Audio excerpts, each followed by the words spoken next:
Gary Shiels, S-H-I-E-L-S, Shiels. I was captain from 78 to 79, president from 79 to 86. And it was during that time, Gary, that the decision was made to let women into the surf club. Tell us about that momentous decision. It would have been. It was a pretty amazing decision, and North Bondi was one of the leading clubs. There was a bit of opposition to it, but North Bondi led the way in encouraging female members.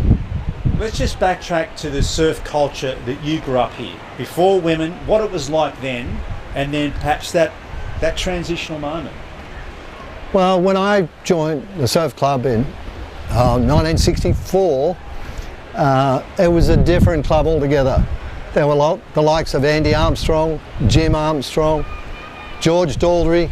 You know, it was a really serious blokes club.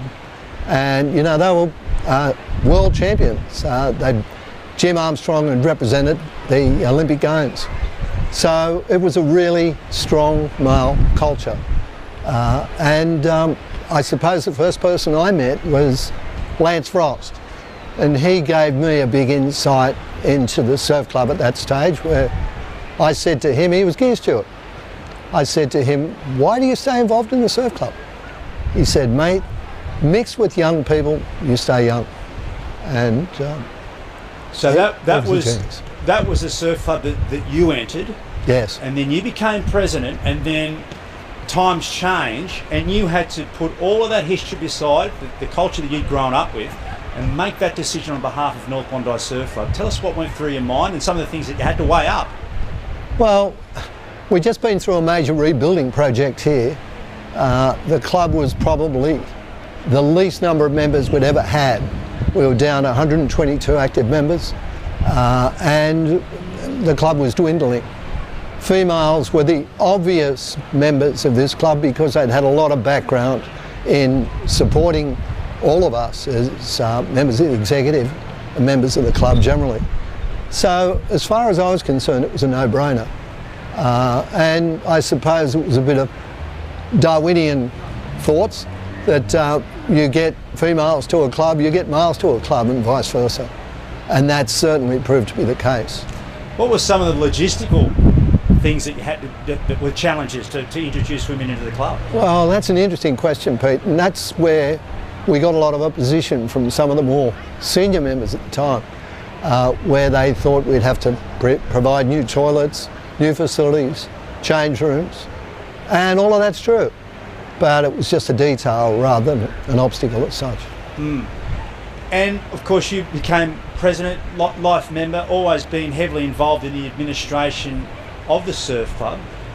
What were those early years like, women coming into the club? Did you have to deal with any issues like those cultural shifts in the club, gravitational cultural shifts, some of the sort of awkward moments perhaps that you had to deal with? Well, I think we were extremely lucky in so much as the three first people that we got as female members, Jenny Anderson, Gay Rosen and Georgina Anderson, were just amazing examples.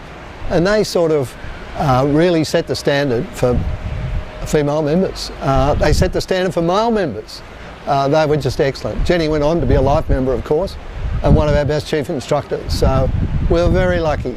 But the growth in female members and the growth in membership generally was spawned by that circa 1980 when we got female members on board.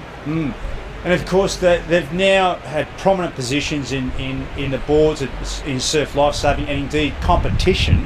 It's hard to imagine without women in the surf club now. Yeah, so it's been a natural progression really. And I suppose the big cultural shift, Peter, getting back to your point, is going from being, I suppose, the last bastion of male chauvinism to now being very much a family-oriented club with females, males, families, kids, and it's just a real different culture. We could end it there, but I just want to, while I got you, you touched on a point, I think it's an important one. Women joined the club officially. Can you remember exactly when that was? Have you got the date? It was circa 1980. 1980. Yeah. But prior to that, as you said, during the war, women actually became part of the club. I think they manned the beaches or patrolled the beaches. So women had a fringe sort of association, but of course all those mothers and spouses who supported their sons and husbands in the club, they've always sort of been part of the club in a funny sort of way. Well, some of the early shots shows female march past teams, you know, back in the 30s and 40s. We were really lucky that we had a very strong culture of women associates who were just incredible. We wouldn't have survived without them.